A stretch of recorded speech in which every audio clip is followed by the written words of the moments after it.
Hey guys, what's up? V8 Merc here, and today I'm going to show you guys a muzzle brake I just picked up for my AR style rifle. This is an AR in 7.62 by 39.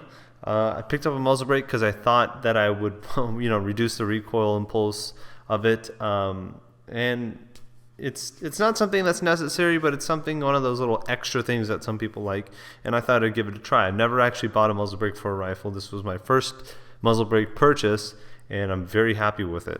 I will do some videos up in the future showing you guys how effective it is and whatnot, but today I just want to show you guys the packaging and how it came and what it looks like and stuff like that, and my initial impressions of it. Alright, so here, let me unveil the brake here off with this special rubber glove, and there it is. It's right there.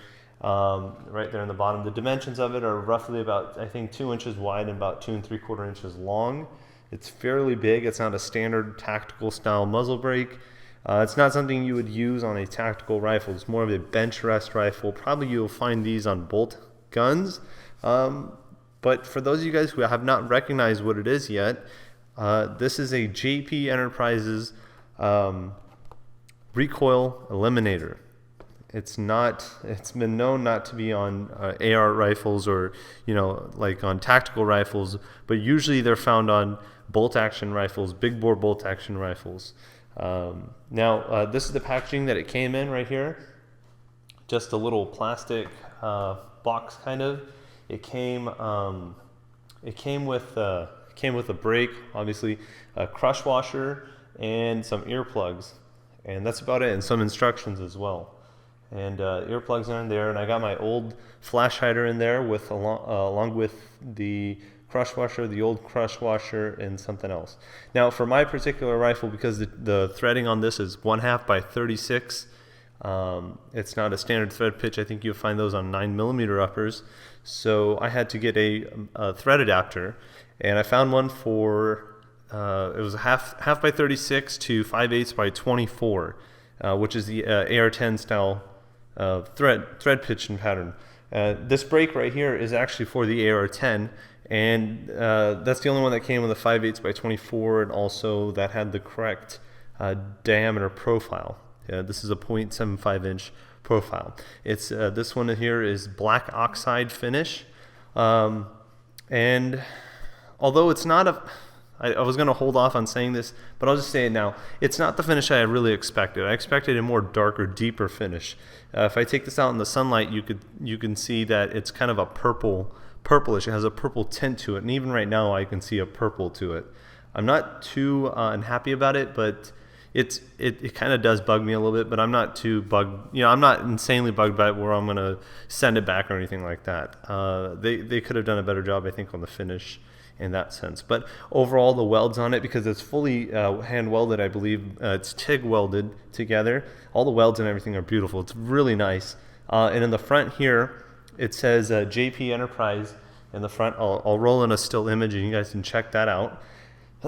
On mine, it's not as defined as the ones they show in the magazine or in their catalog or even online. Here I'm going to show you guys the catalog they sent out, which is a really nice catalog, and considering a lot of their guns go around from $2,000 to $4,000, and yeah, they're all AR style rifles. And here's the image that they're showing here, and with the reflection, you can you probably can't see it entirely, but right there above the hole for the bore exit, it says JP Enterprise with a line going all the way through. And on mine, it's not as defined. And these are the other ones that they have available. They have the tactical style brake, and those are the larger diameter versions, and which are not competition compliant. The dimensions are not within the dimensions for competition. I think they're just outside of those limitations. And these right here are the smaller ones, and these are within the limitations, and these can be used on competition guns. Not those ones, but these ones. And you can tell there's a little bit of a difference between those. Now, between the large profiles, what they call these ones right here, and the Recoil Eliminator, I emailed the people at JP, and they told me that the large profile ones are about 90% or 80% as effective as the recoil eliminators. Now the recoil eliminator, the reason why I picked it is because it has a larger surface area for the gas to hit and pull the rifle forward and reduce all the recoil impulse. And that's why I picked that one and not the large profile tactical brake. Although the large profile one does look better in my opinion. This one kind of gives it a different attitude, a different look that you probably never really see anywhere. So that's why I kind of went with it.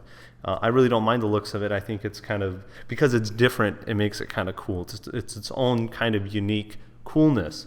But it is very effective, and the large profile one is said to be almost as effective as this one. But in theory, with the larger surface area, this one should be way more effective. I test fired it a little bit, and it is very effective, especially for this rifle. 7.62 by 39 in this platform is not that bad, actually. It's less than an AK and SKS in terms of recoil. And then with this brake, it's almost completely reduced, and you could, double tap at 100, I think, which I will be doing. I'll show you guys a video of that soon, but not right now. But initial impressions are, I'm really happy with the purchase I made. It cost me about $100. I think it was $110 shipped, and it comes with a crush washer. And you can buy a jam nut for $10 more, which I recommend if you're going to be buying one of these, because to get this to index right on your gun, it's really hard. The jam nut will really help you out. And all the jam nut is it tightens on from the back. You put that on first, and then you tighten it forward onto the closer and closer to your brake. And you tighten your brake as far back as you can until it's stopped, and you rotate it back to where you can index it properly. And then you tighten the back jam nut, and it should be tight and good forever. Now for me, I didn't do the 100% proper job. I'm still kind of debating how I want to do this. All I did was I jammed pieces of soft metal, which was just paper clips, and just little pieces of paper clip steel. And between the thread adapter and the barrel, I put it in between there, tightened it, and my thread adapter is not coming off. It's really, really tight. And then between the brake and the thread adapter, a little smaller piece of metal, got it to index correctly, and then I tightened it completely on. I didn't use a wrench or anything like that. I just did the brake by hand, but the thread adapter I did with a wrench, so that's pretty tight on there. But I'm thinking I might buy a jam nut and do it the proper way. But yeah, so that's all I really want to show you guys today. Just the new purchase I made with this JP Enterprise Recoil Eliminator. Very good website, very expensive stuff too in terms of rifles and triggers and whatnot. Highly recommend them. You guys should go check it out. And they're very helpful through the emails. I've been emailing these guys for a month in advance, trying to figure out if I want to go with this product or not. So customer service is definitely there, and the product really shines. Obviously, with the exceptions of mine having the purplish finish, and then the front JP logo is kind of not as deep as what they were showing before. So that's the video, you guys. If you have any comments or questions or anything like that, please leave them below or send me a private message, and I will be sure to give you guys a video or show you guys a video of me shooting it and show you guys the recoil difference. All right, guys, that's the video, and I'll talk to you guys later. Fiat Merc, out.